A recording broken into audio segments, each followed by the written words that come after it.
So listen, before I give credit to Deion, because you got to give credit to Deion, I just want to say I understand why a lot of people don't like Colorado, and I understand why a lot of people don't like Deion Sanders. I mean, you looked at the end of the game. It was a huge game. Don't get me wrong against TCU. And now a lot of people are saying TCU is overrated, which is funny. But you look at the game. Shadur Sanders was prancing around the field celebrating. That's his right. I mean, he had a fantastic game. He threw for over 500 yards. Deion's all cocky. He's been cocky all offseason. They've earned that right. Again, I don't particularly love that. You won one. Okay, if you win the national championship and prance around like that, I mean, you won. You beat everyone. You win one game and prance around like that, that's a little interesting. So I can see why a lot of people don't like Colorado. But this was a great game. Like I just said a minute ago, people are now trying to downplay it. Like, oh, TCU's not as good as last year. Well, of course, they were in the national championship game and now they're ranked 17th. So of course they're not as good last year. People already knew that. But now they're saying Colorado is going to be lucky to get 6 wins. I for sure have more to say about that. You look at that high-powered offense. Travis Hunter playing both ways. I don't know what position for Travis Hunter is more impressive, cornerback or wide receiver. I mean, obviously wide receiver, he gets the bigger numbers, but you look at cornerback, one of the announcers said it. He was pretty much running the routes for the receivers. He was so efficient. So when they're just downplaying this, and that's what I think. I think Colorado is going to be amazing. More on that in a little bit, but Jake, just initial takeaways from the game.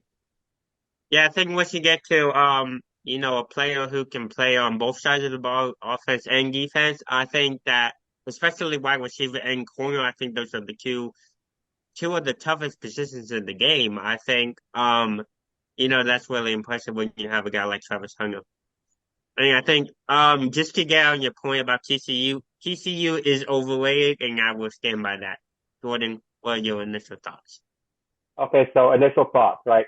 Shout out to Colorado. They tied their win total from last year, right? First game. Um, this I don't know if this game was a fluke, honestly. Shadur Sanders and Travis Hunter, and I- I'm blanking on the guy's first name, but Horn. And then Dylan Edwards, I believe, is a running back. Those look like really good players. So I don't know if this was a fluke or not. Um, but TCU to Dick's point did get a little bit worse. Obviously, losing Duggan to the NFL, that alone will make a team seemingly worse, right? Um, yeah, I think that Colorado definitely played a great game on Saturday. Evan, what do you think? So, Jake, you say TCU is overrated, but TCU scored 42 points. They matched Colorado pound for pound. It went down to the last play, which Colorado, people are saying, well, their defense is going to suck. Well, their defense, yes, it gave up 42 points, but they made the last stop. But anyways, my point is, you say TCU is overrated, but what does that mean? What do you mean TCU is over? Is TCU going to compete for a national championship? I don't think anyone thinks that. So what do you mean TCU is overrated? To me, it just seems They like got down progress. is trying to downplay the success of Colorado. But what do you mean by that? Oh yeah, I'm not downplaying the success of Colorado. Obviously, it was a great win for Colorado. I just think TCU got progressively worse. Of course, losing their star quarterback Max Duggan to the NFL, like Jordan mentioned. So I just don't think TCU is going to be anywhere near where they were last. Bowl team, at least. Do you think they're a bowl team? They might be. Okay. To me, that's crazy because they just put up 42 points on a really good Colorado team, but to each their own. But listen, so now people are saying that Colorado will be lucky to get 6 wins. So what was Colorado's over-under win total? We were doing a little bit of those right before the season. 3.5. I'm 3.5 over win. I think they're going to smash that. I think if you look at the Pac-12, I understand. I think every single team won. Correct me if I'm wrong, right, Jordan? In week one. That's correct. The Yeah. So Pac-12 is undefeated as a conference. every single Pac-12 team won. So you're looking at that really impressive. But some of the teams, like, who did they play, right? Like, USC won and they played a great game, but they beat Nevada. Nevada is barely a group of 5 team, right? So sometimes you got to look at that from that context. I think Colorado is for sure going to compete. You look at their schedule. The only for sure loss I see on their schedule, based on what I saw in that offense and that 500 yards of passing, the only for sure loss I see is USC. I don't think they're going to be Caleb Williams. I think USC is too good. USC will come into Colorado and win. But everyone else, I mean, they play Oregon, they play Oregon State, they play, they're going to play all the rest of the good teams in the Pac-12. I'm not saying they're for sure going to win that, but based on what you saw or on Saturday, they're going to compete in those games. So they got a shot. It's still too early to see exactly. I think they'll steamroll Nebraska, and then once they start playing conference games, we'll see. But no, you can't count them out. But I don't. The other thing is, how did you guys feel about Chandler Morris's performance, TCU quarterback?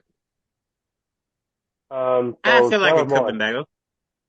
Wasn't worse, but wasn't bad. But I feel like it could have been better. Taylor Morris, actually, believe it or not, was named the starting quarterback last year over Max Duggan. He started the season opener against Colorado last year, actually, and got hurt, and then Duggan came in, and the rest was history. I don't think Chandler Morris played terrible on Saturday, but he could have been a lot better, which kind of makes us wonder a little bit how he did beat out Max Duggan for the starting quarterback job last year. No offense to Chandler Morris, but some things on Saturday just happened that made us wonder how he got the starting quarterback job. Yeah, sometimes you find diamonds in the rough. That happens. So, Max Duggan, that's what happened. But you also look at the running back. Bailey for TCU had like over 150 yards the other day. So, again, in the Big 12 defense we talked about this in the Texas State Baylor topic. You don't look for great defense in the Big 12. It's who can put up the most points. 42 points. Again, are they going to compete for a national championship? No. Are they even going to compete for a Big 12 championship? I don't know. Oklahoma and Texas look pretty good this year, so probably not. But they're going to be a good team. But honestly, this TCU is fine. They got to regroup. I think Colorado is looking great coming out of this, especially with momentum purposes too. Evan mentioned Colorado getting to 6 wins. I think that this performance on Saturday definitely makes most of us think that they will get 6 wins. Like Evan mentioned, the schedule's tough. They play Oregon, they play Oregon State, they play USC, they play Utah, I believe. So it won't be easy to get to 6 wins, but I definitely believe they can do it. No, I'm just talking about competing, though. Do you think they can compete in those games? I think so. But I think what we saw on Saturday, they have the ability to. Shedeur Sanders, Travis Hunter, Dylan Edwards. Again, I'm sorry. I think the guy's name is Jimmy Horn. I'm sorry if I'm wrong. But they definitely look like a capable offense to me to hang with Oregon, Oregon State, Utah.